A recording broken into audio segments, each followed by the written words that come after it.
Welcome to In the Field Audio Bible. My name is Christy, your host for this Bible snapshot. We are stepping into a letter written in the glow of new faith and echoing with the tender urgency of a spiritual father who can't stop thinking about his children, the fierce hope of those waiting for their king's return, and the unshakable joy that burns brightness in the darkest nights. Welcome to the first epistle of Paul to the Thessalonians, a love letter wrapped in doctrine and apostles' sleepless nights made visible, where young faith meets ancient promises and hope blazes like a beacon in the storm. Paul sits in Corinth, his heart aching, not from the philosopher's mockery, not from the city's countless idols, but from the silence from Thessalonica. Are they still standing? Are they still believing? Did persecution crush their tender shoots of faith? The questions burn like fever in his chest. And so, he writes. He writes not with ink, but with tears of relief. Not with authority, but with the trembling hands of a father who's just heard his children are alive. We give thanks to God always for all of you. Paul's pen practically shouts across the parchment. And you can hear it, the exhale of a man who's been holding his breath for months. 1 Thessalonians is more than instruction. It's pastoral care in its purest form. It's what happens when doctrine meets devotion, when theology gets wrapped in tenderness.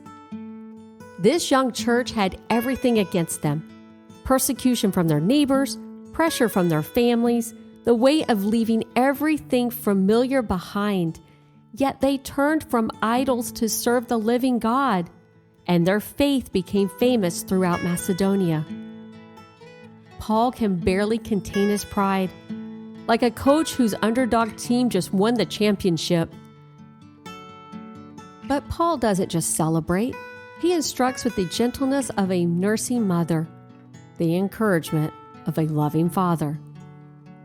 Live to please God, he whispers. Love one another more and more. Work with your hands. Mind your own affairs. Simple words that build extraordinary lives.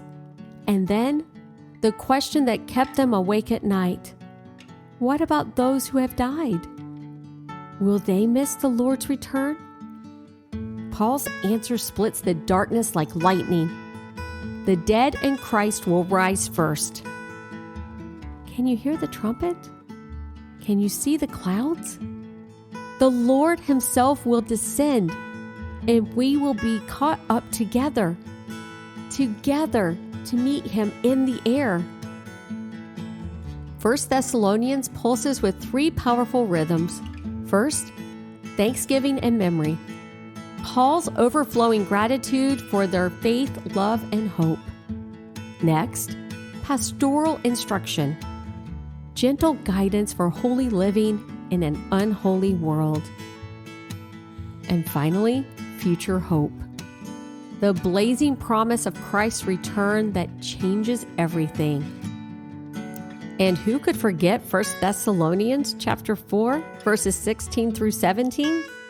It thunders with hope across the centuries.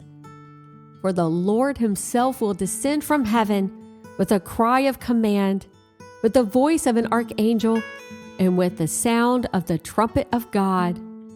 And the dead in Christ will rise first. Then we who are alive, who are left, will be caught up together with them in the clouds to meet the Lord in the air. And so we will always be with the Lord. Always with the Lord together. 1 Thessalonians doesn't just comfort, it transforms. It takes our grief and baptizes it in hope. Takes our ordinary days and fills them with eternal purpose, takes our waiting and turns it into worship. This letter is a mirror for every struggling believer.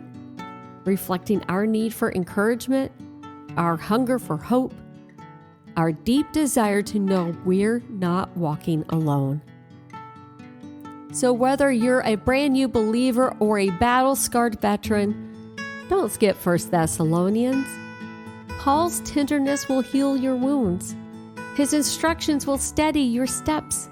And his vision of Christ's return may just be the hope your weary soul needs. Intrigued and want to hear more? Click the like button, hit subscribe, and tell us in the comments what's your favorite verse in the first epistle of Paul to the Thessalonians. And for deeper insight and thoughtful reflection, visit inthefieldAudioBible.com, your companion for scriptural analysis and discovery. And until we meet again, may your heart be steady in His truth, your steps guided by His voice, and your soul refreshed in His unfailing love. This is In the Field Audio Bible, where we listen to the Bible one chapter at a time.